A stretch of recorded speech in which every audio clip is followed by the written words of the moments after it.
Muy buenos días, estimados amigos del Grupo Radio Estéreo Mairán.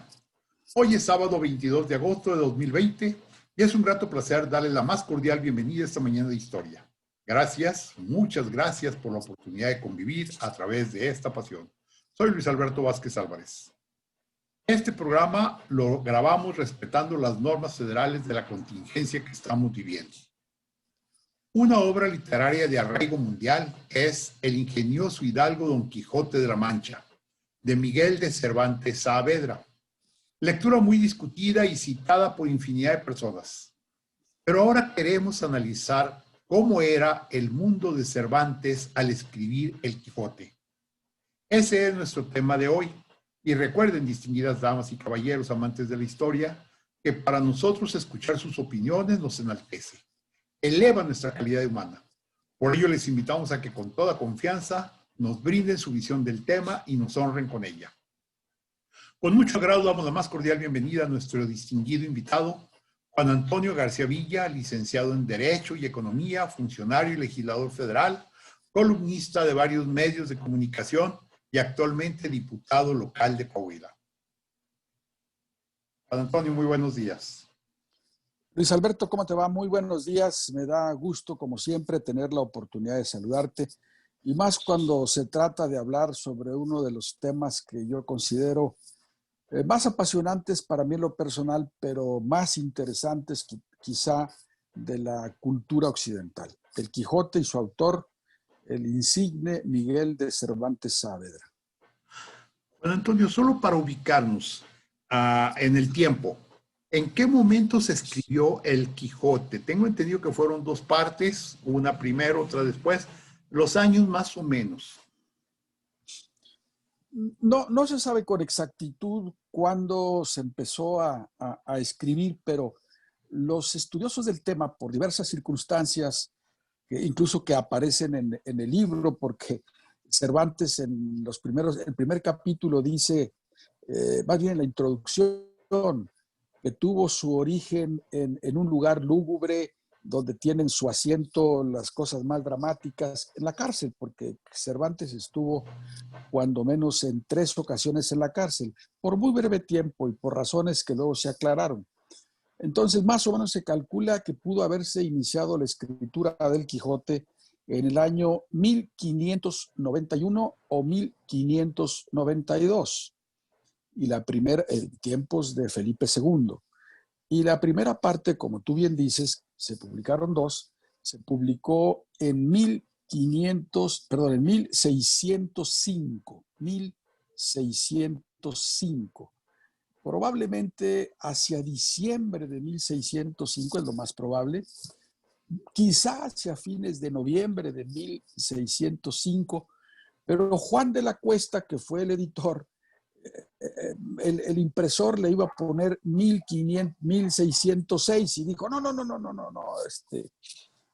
vamos a ponerle 1505, bueno, más bien dicho, le iban a poner un año, una mejor data, y dice, no, porque va a aparecer como un libro muy viejo. Se pensaba que si llevaba un año más o un año menos, pudiera aparecer como un libro muy viejo, algo que es increíble, pero es el más actual de los libros de la literatura contemporánea.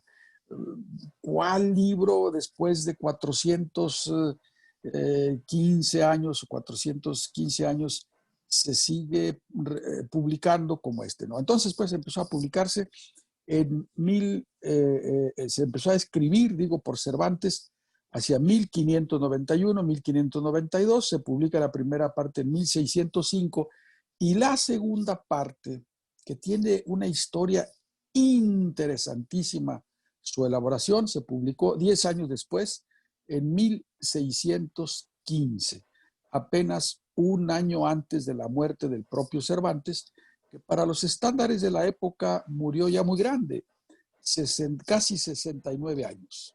En aquella época muy difícilmente una persona, y más como él que tuvo tantos sufrimientos, que pasó por 1000 tribulaciones, que estuvo casi con el carácter de esclavo en el norte de África, que siempre vivió en la pobreza, que nunca tuvo reconocimientos, honores, homenajes.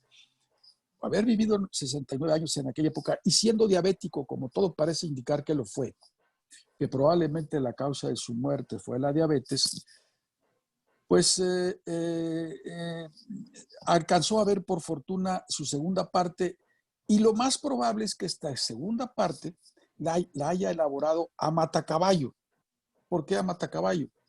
Porque apenas un año antes, en 1614, un personaje que hasta hace tiempo era motivo de muchas especulaciones, Fernández de Avellaneda, publicó la segunda parte del Quijote, que fue una segunda parte apócrifa, falsa, y que Cervantes, solo por desmentirlo, por desenmascararlo, por denunciarlo como falsario, como plagiario, se apresuró a escribir la segunda parte del Quijote. Probablemente, por las razones que sí, quizá comentaremos adelante, ni la primera parte ni la segunda parte del Quijote, por algunas circunstancias de la vida de Cervantes, pudieron muy bien no haberse escrito, entre otras la segunda parte. Cuando termina la primera parte, 10 años antes, dice que próximamente aparecerá la segunda, y fueron realmente muchos años los que transcurrieron para que apareciera la parte complementaria del Quijote. Juan Antonio, siempre he tenido una duda y creo que tú ahorita me la vas a despejar.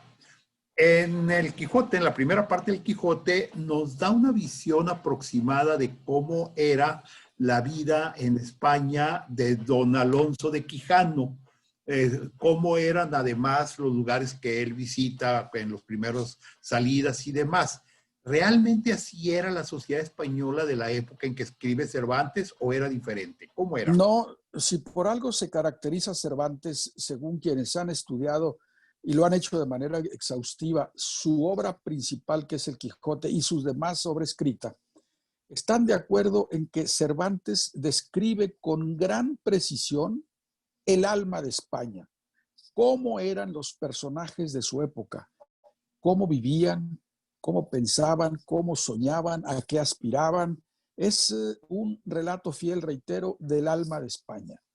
Y pinta muy bien al barbero, al médico, al caballero, a los nobles, a los clérigos, en fin, es una pluma muy ágil que a través de una escritura deliciosa, a veces con metáforas muy comprensibles, describe a España, cómo era España en los tiempos de Cervantes. Entonces debemos concluir en este sentido y que nos amplíes un poco más que la parte que corresponde a la descripción que Cervantes hace del mundo del Quijote es exacta. Lo que no es exacto es la mente del Quijote, del ingenioso hidalgo Don Quijote de la Mancha, en cuanto a cómo veía la vida en ese momento, o sea, su visión de los caballeros andantes. No, bueno, sí, porque lo invade la locura. El propio Don Quijote era un noble, un hidalgo. Los historiadores de España dicen que más o menos el 10% de la población de España en aquella época era noble, pero de nobleza muy baja, de hecho pobres, pero eran hidalgos. Y el principal problema de ese 10% de España era que se consideraban nobles y por eso veían el trabajo manual o artesanal como algo indigno. Y eso los hacía que fueran todavía más pobres, ¿no? Bueno,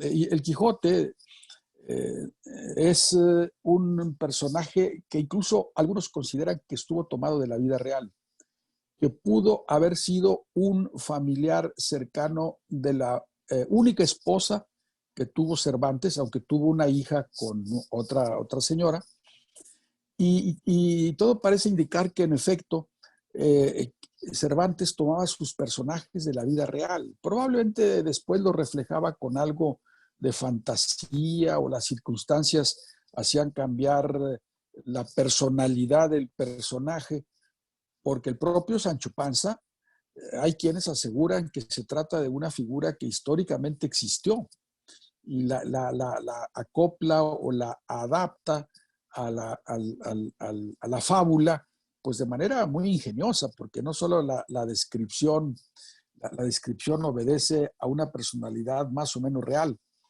En resumen, Don Quijote pierde la cabeza, que era un noble pobre, pierde la cabeza porque prácticamente vende su hacienda, su patrimonio, para comprar y leer libros de caballería. Y se pasaba las noches de turbio en turbio leyendo las novelas de caballería. En aquella época, pues serían como hoy la televisión, o más que la televisión, quizá el Netflix o todos los streamings que ahora vemos, eran la diversión de los que sabían leer, que no era un alto porcentaje en la España de fines del siglo XVI, pero él sí sabía leer y, por cierto, sabía leer probablemente como Cervantes leía.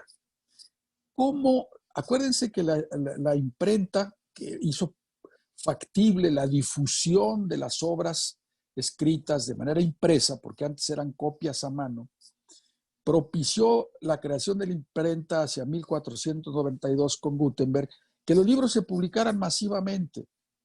Entonces, está perfectamente acreditado, estudiado, probado, inclusive por una mexicana de origen alemán, Margit Frank, que cuando el libro escrito apareció, las personas que sabían leer lo hacían recitándolo, aunque leyeran solas en lo personal, leían en voz alta.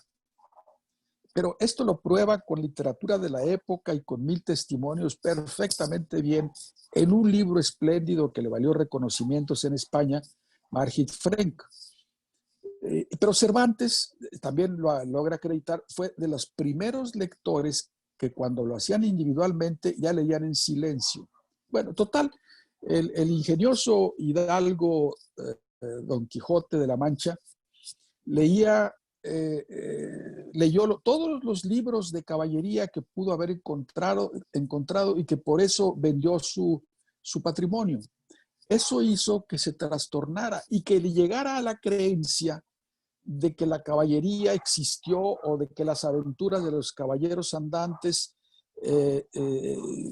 fueron hechos, acontecimientos históricos reales, y por eso lo obliga a salir a deshacer tuertos, no como dicen muchos entuertos, los entuertos son otra cosa, pero aún muchos grandes cervantistas siguen diciendo entuertos. Cervantes jamás habla de entuertos, de tuertos sí, o sea, cosas que están chuecas, porque él era amante de lo que fuera derecho, de lo que fuera correcto, de lo que fuera lo debido. Bueno, sale pues a cambiar al mundo. Y Sancho Panza, como él tenía una visión más realista de las cosas, aunque Sancho Panza no lo acompañó en su primera salida de las 3 que tuvo Don Quijote, le va haciendo notar que no es cierto lo que veía Cervantes cuando combate los molinos de viento, creyendo que son enormes monstruos malignos. Pues Sancho le dice, pues si no, pues son unos molinos de viento.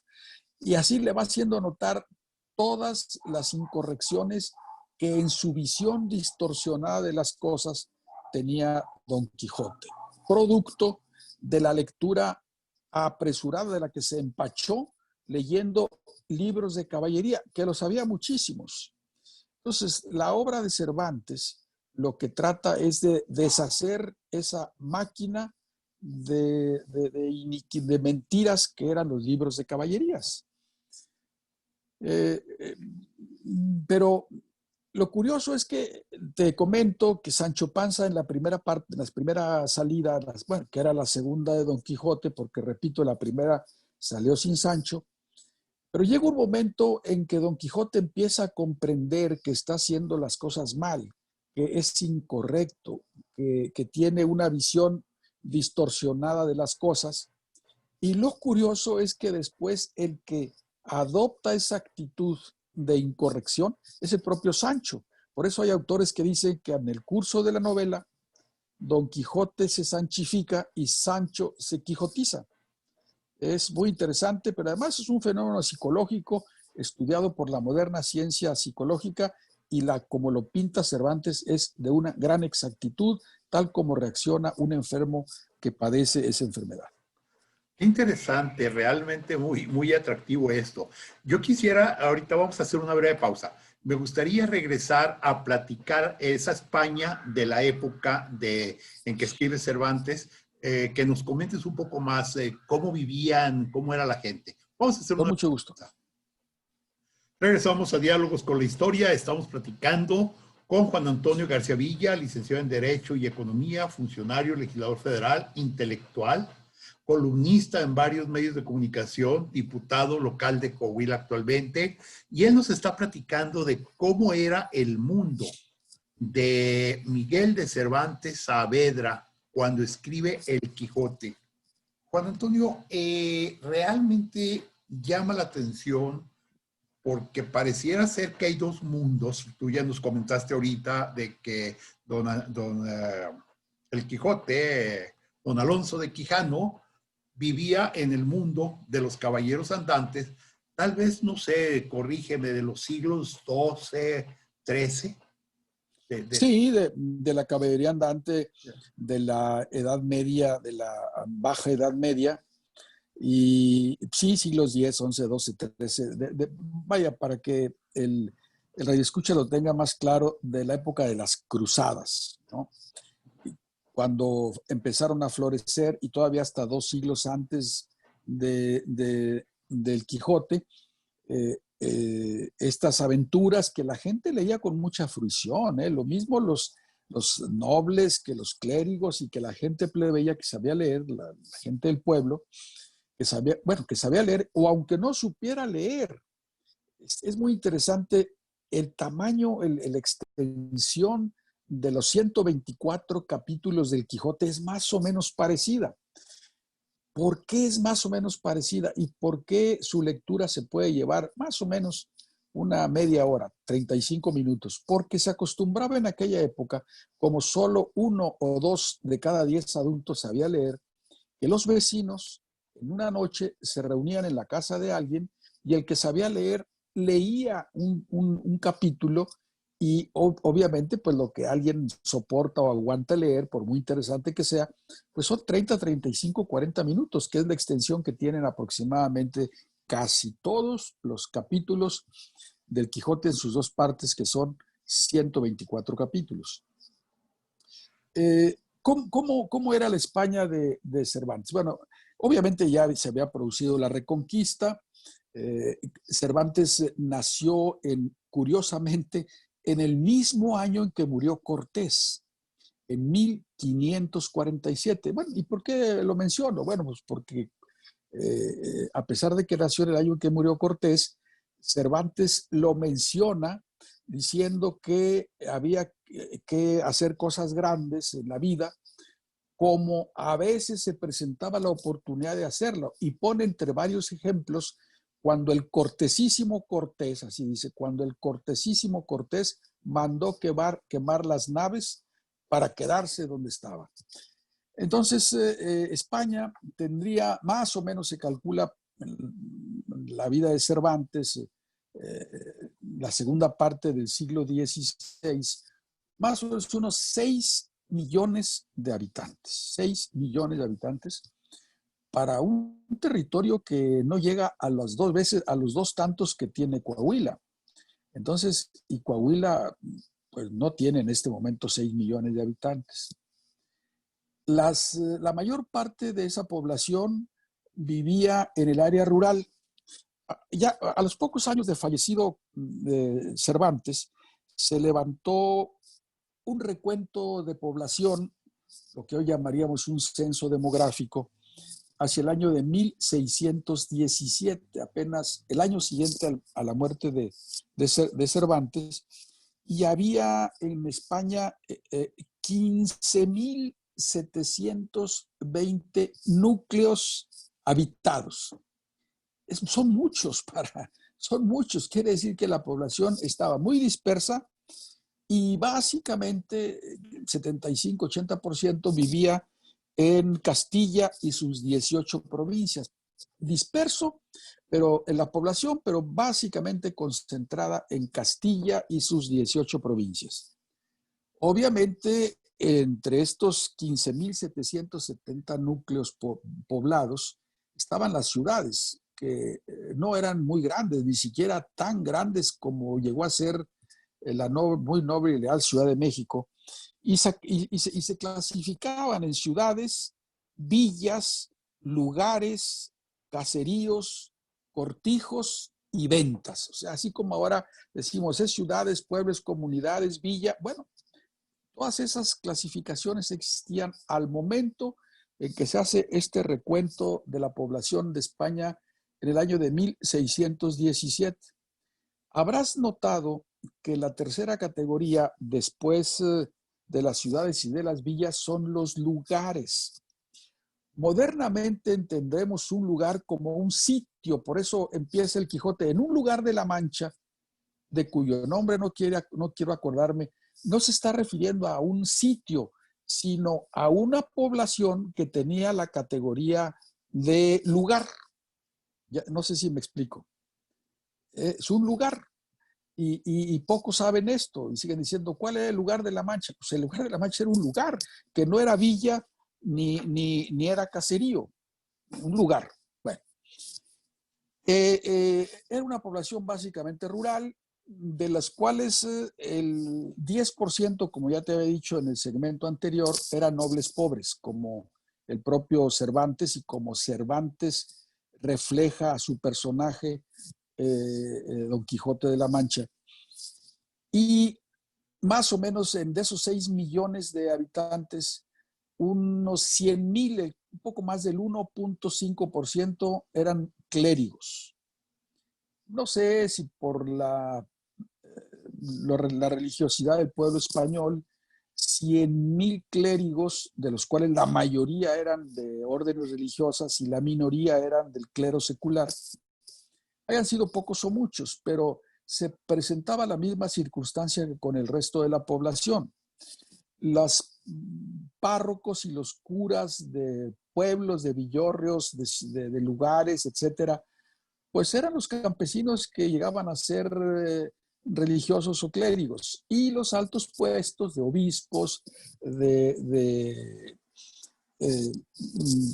los que estaban como en los cabildos metropolitanos, eran nobles, lo cual pues explica mucho de la estructura que tenía la población de España en la segunda parte del siglo XVI.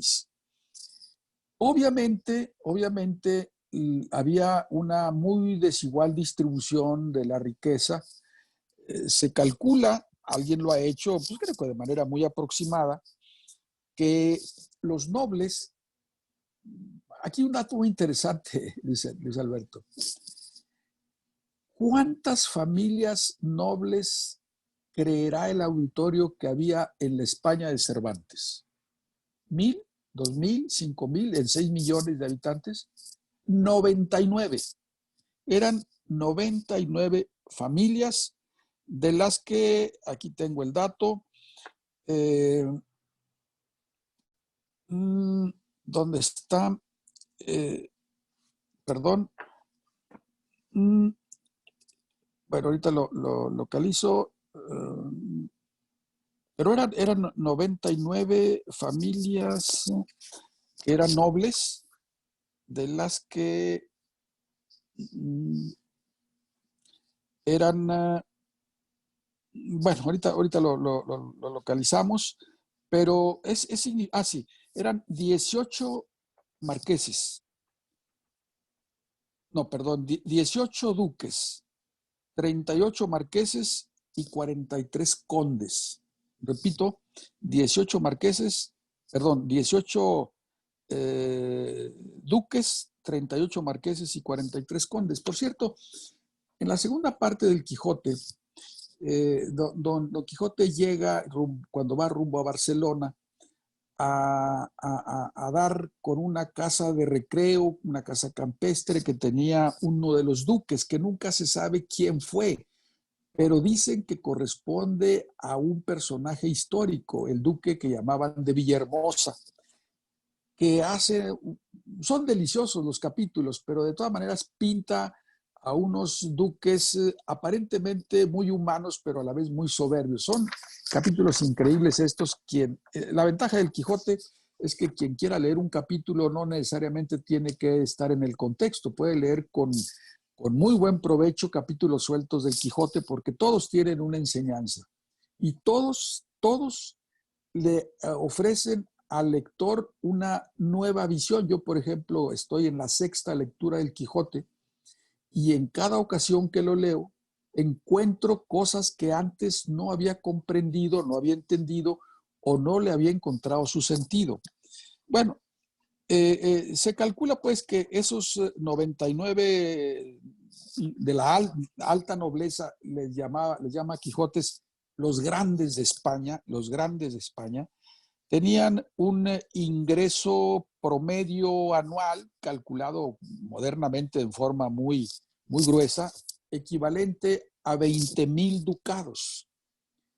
20,000 ducados. ¿Cuánto ganaba un campesino? Pues por todas las referencias que tenemos en promedio, un campesino o un artesano pudiera ganar alrededor de 50 ducados al año.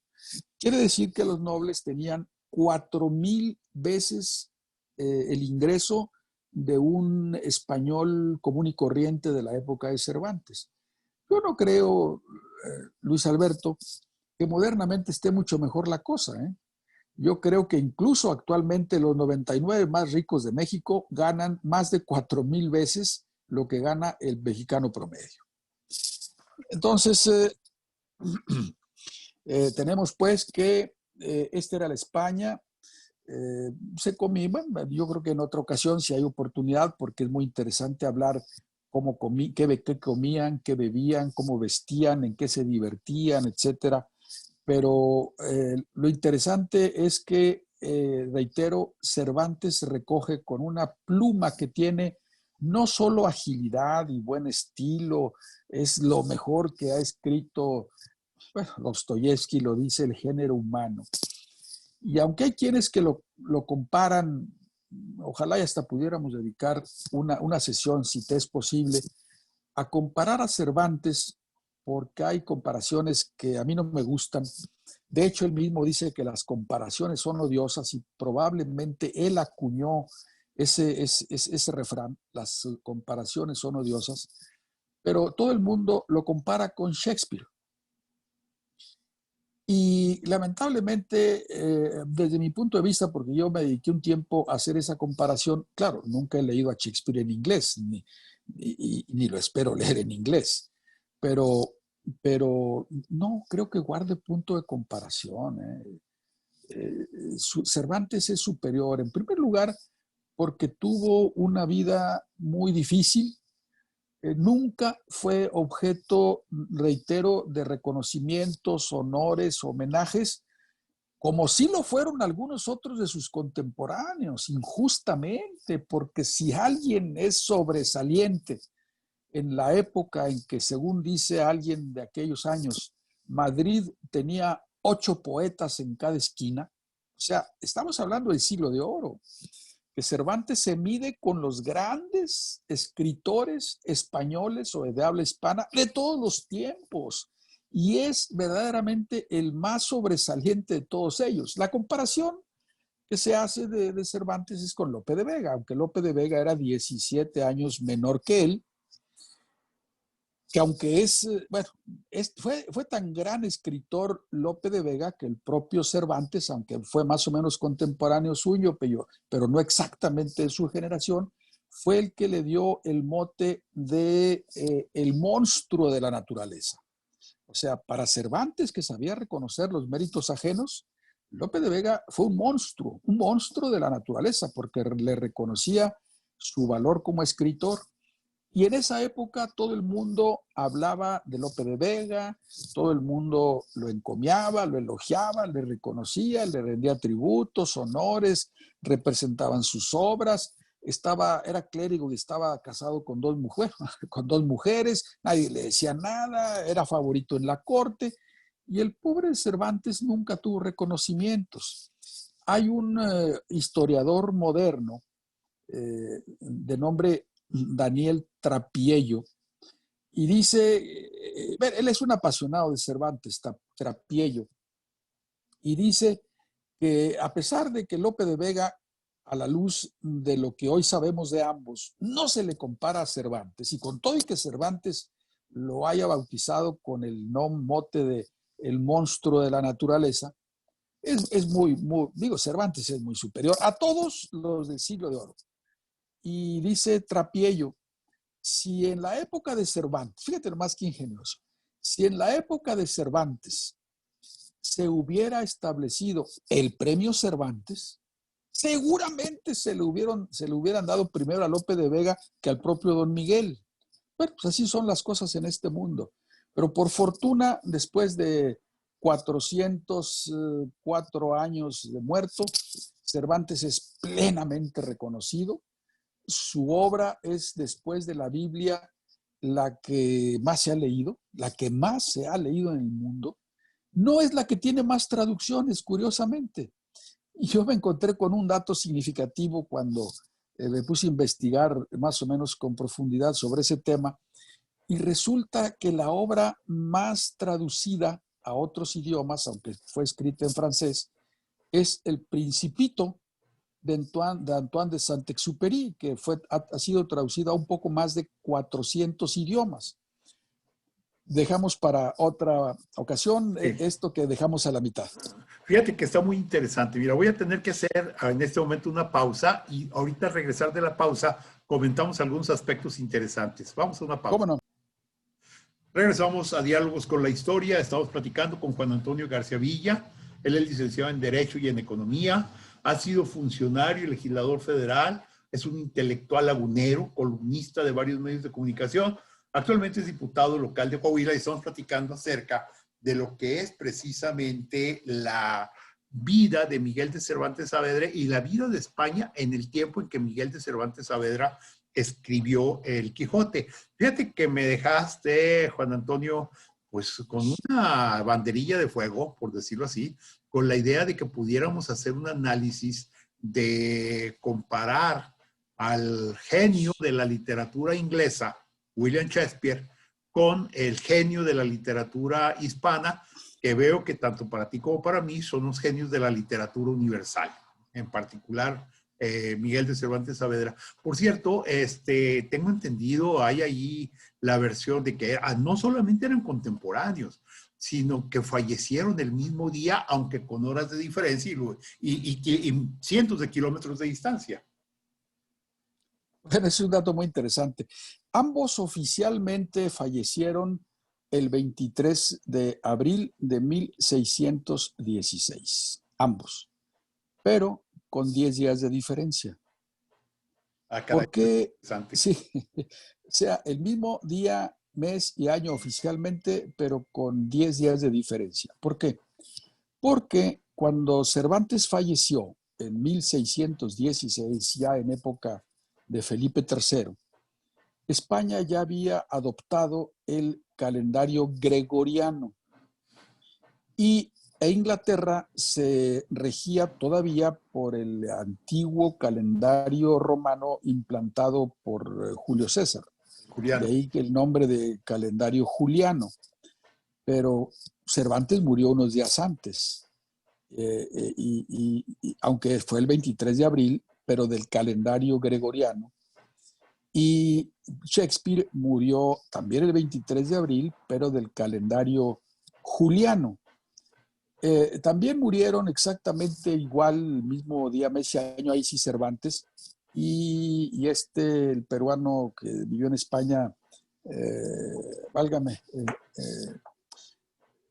ahorita me acuerdo, Garcilaso de la Vega. Garcilaso de la Vega. Garcilaso de la Vega también murió igual que Cervantes. El peor crítico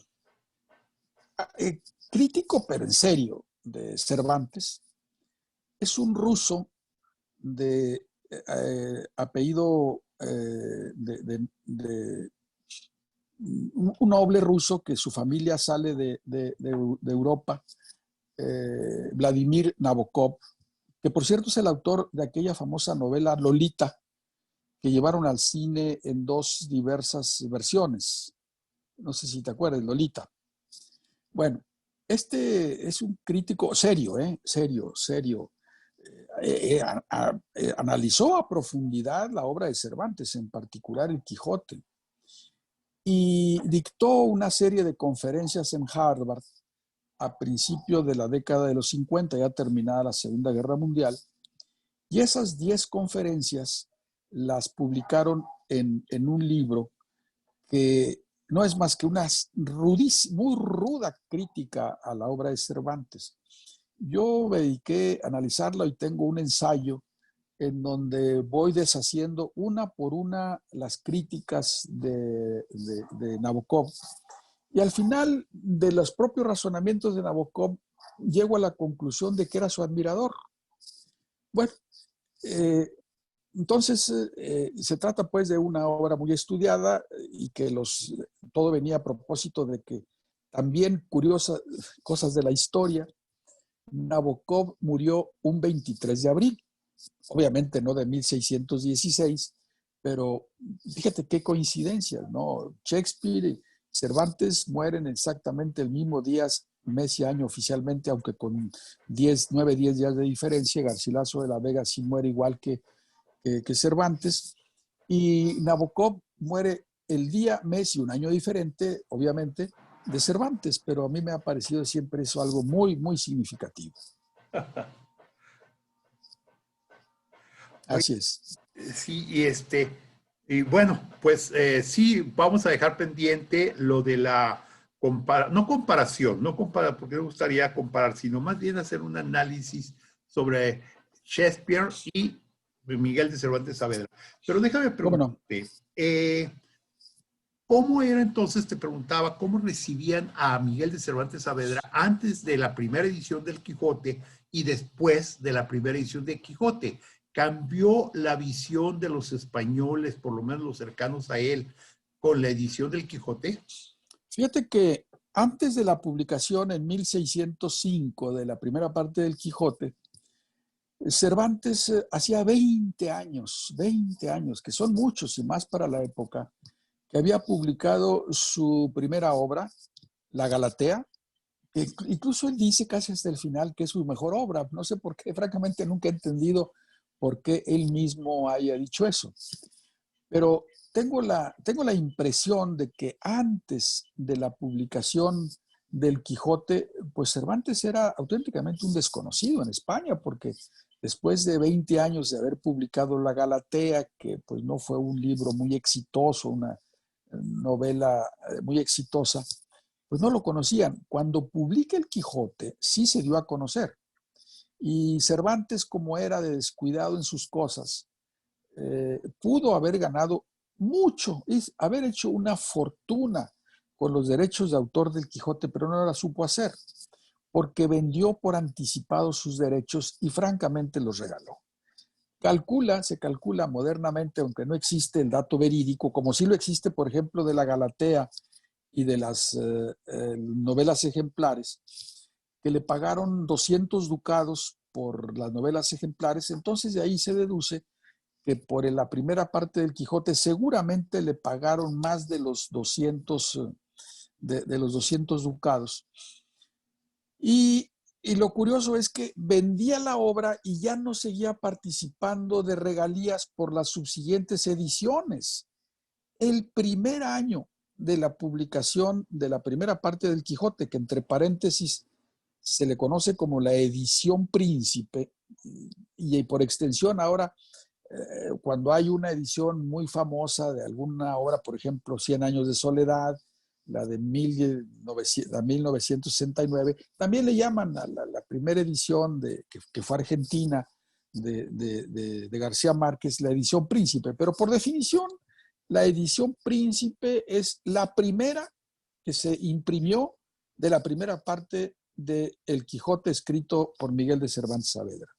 Bueno, ese mismo año, Juan de la Cuesta imprimió varias ediciones y se hicieron otras en Amberes, en Portugal. más, fíjate nada más que curioso, más las piratas.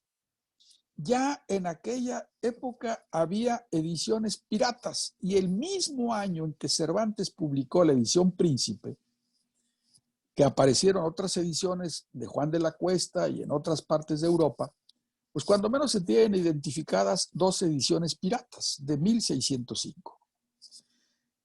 Eh, lo interesante de todo esto, me decías, es que yo creo que a partir de la publicación de la primera parte del Quijote es cuando empieza los círculos de poetas y de escritores, que como te dije hace un momento, había 8 poetas por cada esquina en Madrid, empezó a ser conocido, pero no tuvo acceso, por ejemplo, a la corte o a los grandes mecenas que patrocinaban a escritores como Lope de Vega, por su infortunio, por su mala suerte, por no sabemos qué cosa, no fue en su momento y en vida reconocido Cervantes. De hecho, cuando fallece, tuvieron que hacer una cooperación de sus amigos para hacerle un funeral más o menos digno. Eso te dice todo, ¿no? Cuando otros, reitero, otros escritores contemporáneos, pues recibieron un trato diferente. Y aquí lo sorprendente, sí se reconoció en vida la importancia literaria y aún filosófica del Quijote de la Mancha.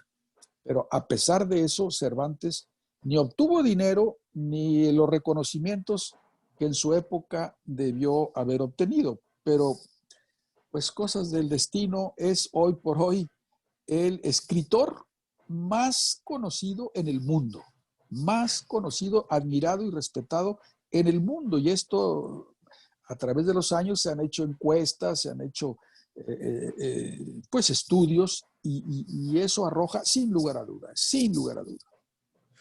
Fíjate que te preguntaba esto porque en la segunda parte del Quijote le comenta a Sancho y le comentan que ya es conocido el Quijote y que hay quienes están aprovechando del nombre, inclusive hay quien está editando a un Quijote, ahora sí vamos a decir pirata, una situación así. La pregunta es, ¿qué tan bien recibido fue por la gente? ¿Qué tantas posibilidades había de que el pueblo de España pudiera leer el Quijote entre esos 10 años, entre la primera y la segunda parte? No, sí, ya después de la publicación de la primera parte, Cervantes fue un personaje como escritor muy conocido, no reconocido, pero sí muy conocido. El hecho es que, pues ya mercantilmente no se hubieran podido haber tenido tantas ediciones de Quijote si no se vendían. Sí se le conocía, lamentablemente no se le reconocía. Y en efecto, en el tercer o cuarto capítulo de la segunda parte, no es Sancho, sino que es Sansón Carrasco, el que le dice que encontró leyendo a algunas personas y entonces el autor que interviene ahí dice, no, y se irá traducida a muchas lenguas y se habrán de publicar tantas ediciones. Y en fin, hay un gran, bueno, cervantistas así, que nomás vivieron para estudiar a Cervantes, que yo conozca cuando menos dos. Don Luis Astrana Marín, que ha escrito la obra más grandiosa, monumental de la biografía de Cervantes en 7 enormes tomos. Y fíjate cómo la tituló Vida heroica de Miguel de Cervantes Saavedra. Vida heroica de Miguel de Cervantes Saavedra. Y él analiza, hace un recuento, no sé ni cómo se metió a estudiar el número de ediciones del Quijote en español y en otras lenguas hasta el año de 1905, cuando el Quijote alcanzó el tercer centenario de su publicación. Después se han hecho esfuerzos por dejar establecido el número de ediciones y de ejemplares. Son millones de ejemplares del Quijote los que se han publicado. Tú recordarás que la Real Academia Española, en conjunto con las academias de la lengua española de 22 naciones, donde el español es lengua predominante, hicieron una edición magnífica que, por cierto, yo la recomiendo mucho. Es la edición del cuarto aniversario que la publicaron en España, que aquí hacia finales del 2004 apareció casi regalada en las librerías, costaba 95 pesos con pasta dura y que trae unos estudios preliminares para que el lector se vaya interiorizando del contenido del Quijote y unos estudios posteriores, donde viene, por cierto, un resumen del libro al que me refería hace un momento de Margit Frenk sobre cómo era la lectura del Quijote en tiempos de Cervantes. Y te decía pues que sí se leía y cómo se juntaban en las noches los vecinos para leerlo, ¿no? Entonces, Luis Astrana Marín estudia a profundidad cómo fue que se reprodujo el Quijote. Y hay otro, Francisco Rodríguez Marín, que ha escrito una historia comentada por él, cuyo texto es 3.5 veces más sus notas y comentarios que lo que es el texto del Quijote. Para mí es el libro favorito, pero todavía más me gusta las notas y comentarios de don Diego Clemencín. Don Diego Clemencín, a diferencia de Rodríguez Marín, no vivió para estudiar el Quijote. Don Diego Clemencín fue un político, fue un parlamentario y de una erudición para su tiempo impresionante. Era yo aquí le vamos a cortar, pero era el ministro de Colonias de Fernando VII y tuvo algún problema en la política, se retiró a su hacienda muy cerca de Madrid, de nombre Fuenfría, y ahí hizo las anotaciones El Quijote, que son 4.999 notas y casi 3 veces más el texto del Quijote. Muy interesantes, muy amenas, que a quien le gusta esto no puede dejar de leer, ya sea El Quijote comentado por Rodríguez Marín, don Francisco Rodríguez Marín, que es de principios del siglo XX, y el libro anotado por don Diego Clemencín, político, pero los últimos 10 años de su vida los dedica a hacer las notas del Quijote. Y lo más interesante es que hay un pleito entre dos grandes quijotistas que se da casi 100 años después. Parece que gana siempre Rodríguez Marín, pero lo que pasa es que don Diego Clemencín ya no se pudo defender porque él murió hacia 1833. Y cuando don Francisco Rodríguez Marín publica su Quijote anotado por él, pues fue hacia 1911, 1912, aunque publicó 3 ediciones y cada una le iba aumentando notas. En fin, es un tema apasionante que, pues si uno le sigue aquí, no tiene fin. No tiene fin, no, y se nos acabó el tiempo.